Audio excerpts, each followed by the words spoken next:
I think it's time in Australia to have a little chat about racism. What is racism and what isn't? I'm mixed race and I was teased mercilessly at primary school and called Wog Boy every day. I'm married to someone of another race, again, and my kids are mixed race. I'm also half white and male and over 40. So now I get accused of having white male privilege. You can't win. Racism is a terrible thing. Real racism, that is. Real racism is discrimination against somebody prejudicially based on their apparent race. It is not discrimination against somebody based on their character, their beliefs, or their values. I have a dream that my 4 little children will one day live in a nation where they will not be judged by the color of their skin, but by the content of their character. The great Martin Luther King Jr. speaking 61 years ago. He said we should aspire to judge a man based on the content of their character. I'd humbly add that that is reflected in their behaviour as well. And it's not racism for a nation or any community to insist that people share some basic core values and beliefs if they want to remain a part of that nation or community.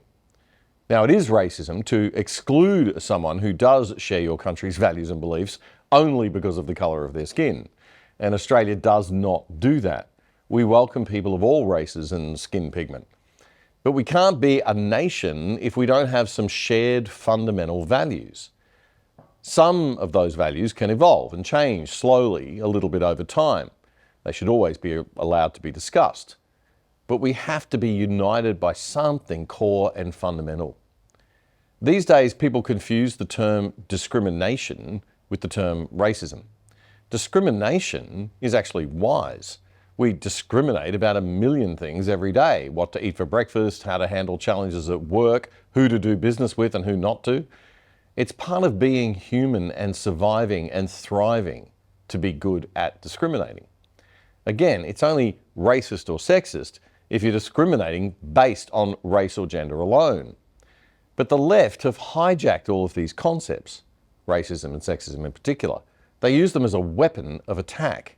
And we've always got to have the courage now to call it out, because I think this is a civilizational moment we're in. It is not sexism if a woman doesn't get a job if she's not as competent as a male applicant. It's only sexism if she doesn't get the job because she's a woman. It's not racism if an Arab or Asian or Aboriginal person is excluded from a football team, for example, because other players were better than them. It's only racism if they were excluded because of their race. Discrimination based on the right criteria, as Dr. King said, judging someone based on their character, is not only okay, it's actually good and wise and necessary. So watch out when the left uses the slurs of racist or sexist as a weapon. It's not okay. It's actually worse than a racial slur itself, in my opinion, yet they do it all the time. And it's damaging to people who are suffering actual, real racism because it dilutes the seriousness of real racism. Modern Australia is not racist. It's not even systemically racist, as they like to say. Racism, hidden beneath the surface in the culture. Australia is a wonderful, open, welcoming culture and nation. It is possibly one of the least racist nations on earth, and maybe in all of human history. So what exactly are the left up to here? Why are they using the metaphorical devil's weapon of deception to make good seem bad and bad seem good? Why do they want to create division and problems where none exist all the time? Why all the red tape and laws and rules and regulations in government, in corporations and HR departments, in every workplace? What is all this madness really about? I think if we're totally honest, it's about power and control, keeping power in the hands of certain racial and gender groups inside big organisations, especially the government-run and taxpayer-funded ones like the ABC. This week, we were treated to this absolute nonsense from the ABC after it conducted an independent review of racism within its own organisation. Let's go back to journalist and senior cultural advisor for ABC News, Miriam Korowa, who's standing by with Managing Director David Anderson. Miriam. Hello, thank you, Roz. Hello, welcome, Jinjawala, in the language of my ancestors, the Bundjalung people of the far north coast of New South Wales. Thank you, Managing Director David Anderson, for joining us here on this really momentous occasion. It's really significant that we take the opportunity to step into this new space, as I would like to call it, that's been created today, where we reflect on the legacy of what has been reflected on in this review and the steps that are being outlined in terms of how we move forward as an organisation. So in recognition of that, just acknowledging we're here today on Gadigal country, paying respects to elders past and present, and just respecting the manner in which that we have this conversation. I have no words. Actually, I lie. I've always got words, as you know. We are 1 minute in, and she hasn't even gotten to the first question. And I'm sorry, but you are not on Gadigal country. You're in Sydney. The Gadigal country may still live in your heart, and that's nice. But this is 2024, this is planet Earth, and this country belongs to all Australians. Sydney is a city built by people of many races on a system of law and culture that actually came from somewhere and from history. Now, I was born in Australia, and I'm Indigenous too, therefore. Your ancestors bring you no greater claim to this country than mine do. Your ancestors suffered no more injustice at the hands of the British than my Irish and Lebanese great-grandparents did. And we also need to acknowledge all the good that we got from the British as well as the bad. But the point is, Miriam Korowa, journalist and senior cultural advisor for the ABC, it is 2024. We're equal. We're all Australian.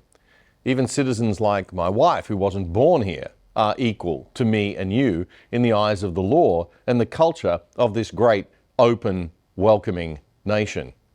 And I frankly am sick of people like you, radical leftists in cushy, made-up government jobs, telling the rest of us, including Aboriginal Australians who disagree with you, by the way, that we're not, or that we don't belong here, or that we're not equal to you.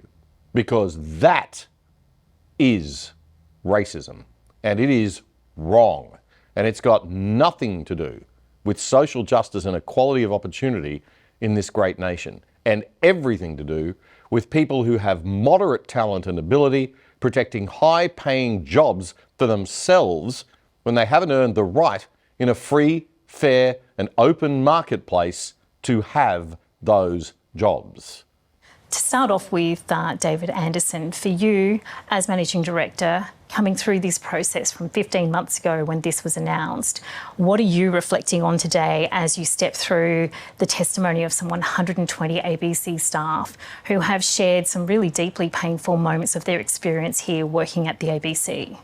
Thanks, Miriam. Look, I'd also like to acknowledge the traditional custodians of the land upon which we're meeting today, the Gadigal people of the Eora Nation, and pay my respects to elders past and present. Oh my God, we are now 90 seconds in.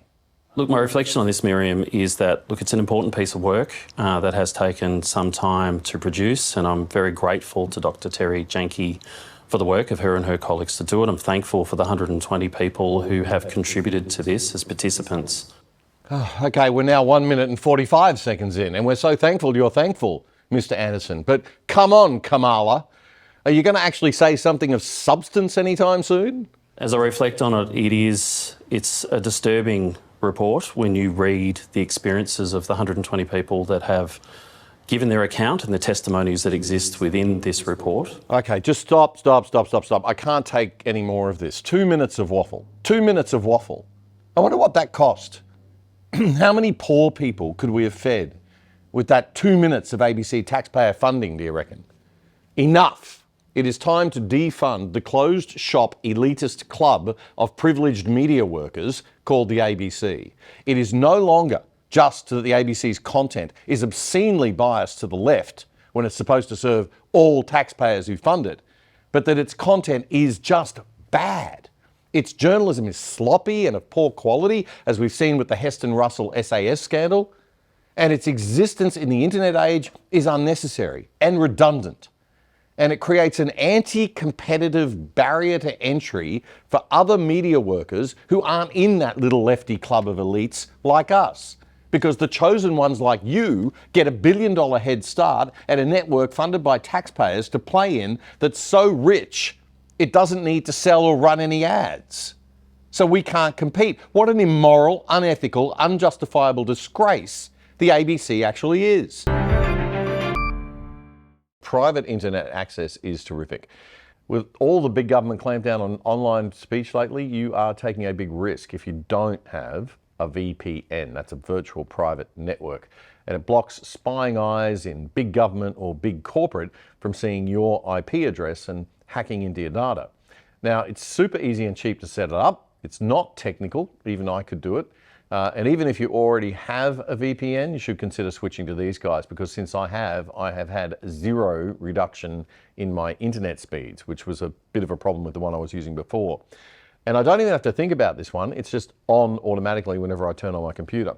And even better news is that the other side has secured a special deal for you, which will get you set up for 83% off the usual price and with 4 months free.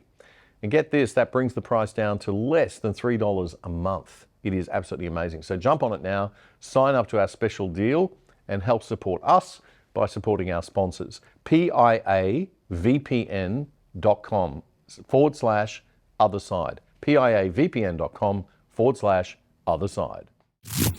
If you like that clip, there's more where that came from in our full show, The Other Side. You can watch it right here, the latest episode. And please subscribe to our channel by pressing the subscribe button right here or down here. And remember to click that notification bell too. It all helps. Join us and become part of The Other Side.